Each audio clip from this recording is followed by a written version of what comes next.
नमस्कार, मी अमोल जोशी. पुढारी फोकसमध्ये तुम्हा सगळ्यांचं स्वागत. पहिली बातमी आहे पुण्याहून. पुण्यातील पोर्शे दुहेरी बळी प्रकरणामध्ये रोज नवनवे खुलासे होत आहेत.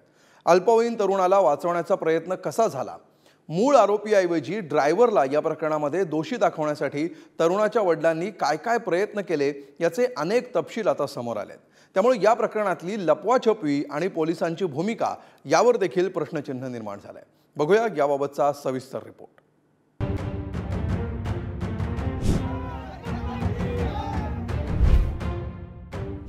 पुत्र पोर्शे दुहेरी बळी प्रकरणी दररोज धक्कादायक माहिती समोर येते.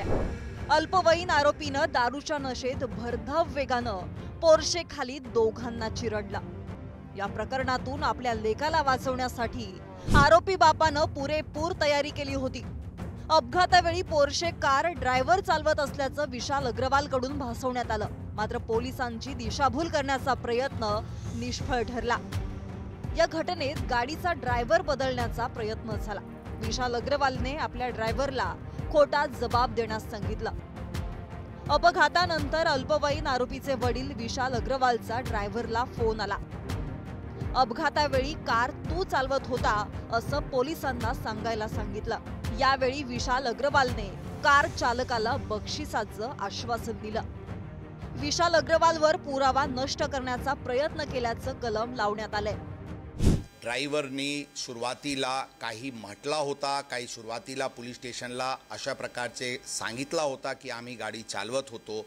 ते कोणाचे दबावाखाली बोलला होता आणि का बोलला होता त्याबद्दल आपल्याला खुलासा योग्य वेळी करण्यात येतील. वारंवार ही प्रश्न उपस्थित होत आहे की माननीय आमदार महोदय जे पब्लिक रिप्रेझेंटेटिव्ह आहे ते पोलीस स्टेशनला आले होते का.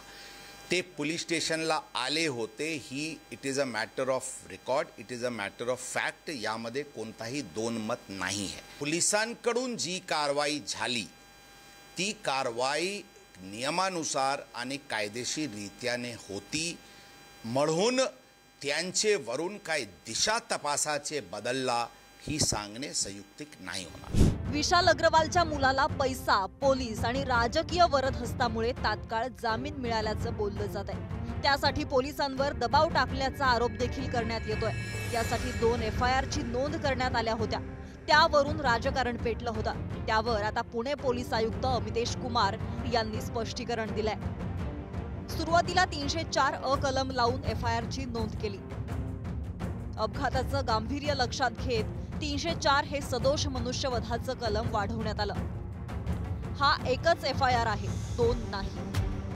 आरोपीला सज्ञान म्हणून ट्रीट करण्यात यावं अशी मागणी केली होती. 304 कलम 3 तासानंतर वाढवण्यात आला होता, जेणेकरून गंभीरता त्या केसची वाढली होती. ती अंदाजन 11 ते 12चे सुमारास त्यामध्ये 304 लावण्यात आला होता. अशा प्रकारचे काही संभ्रम आहे की ही 2 FIR आहे, ही एकच FIR आहे आणि ही सगळ्यांचे क्लॅरिफिकेशनसाठी ही त्याच दिवशी सकाळी लावण्यात आली होती. दरम्यान या अपघाताप्रकरणी येरवडा पोलीस स्टेशनचे वरिष्ठ अधिकारी अडचणीत येण्याची शक्यता आहे. तपासात हलगर्जीपणा केल्याचा पोलिसांवर आरोप होतोय. रविवारी 19 मे रोजी अपघात स्थळावर येरवडा पोलीस स्थानकांचे 2 पोलीस पोहोचले होते.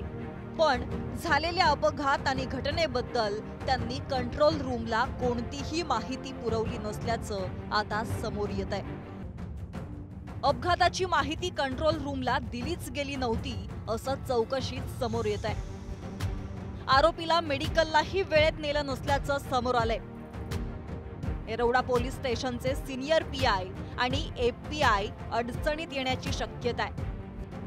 आरोपीचे 2 वेळा घेण्यात आलेल्या रक्ताच्या नमुन्यांची DNA टेस्ट देखील होणार आहे.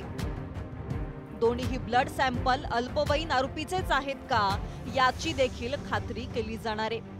वडील आणि मुलाच्या रक्ताची DNA टेस्ट देखील केली जाणार आहे. अत्यंत दुर्दैवी घटना आहे का एखाद्या श्रीमंताचं पोरग कोणाला तरी चिरडीतं आणि त्याला वाचवण्याचा प्रयत्न होतो.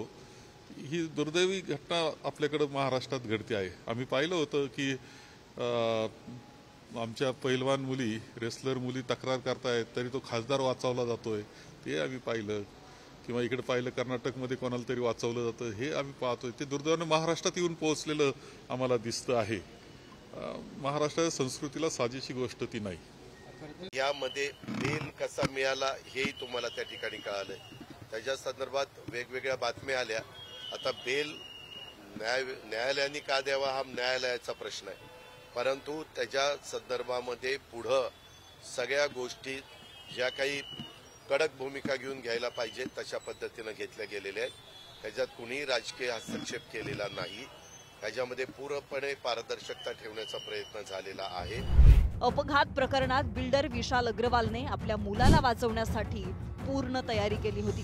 कारण दोघांचा बळी घेऊन देखील अल्पवयीन मुलाला तात्काळ जामीन मिळाल्याने हे प्रकरण आणखीनच चिघळलं.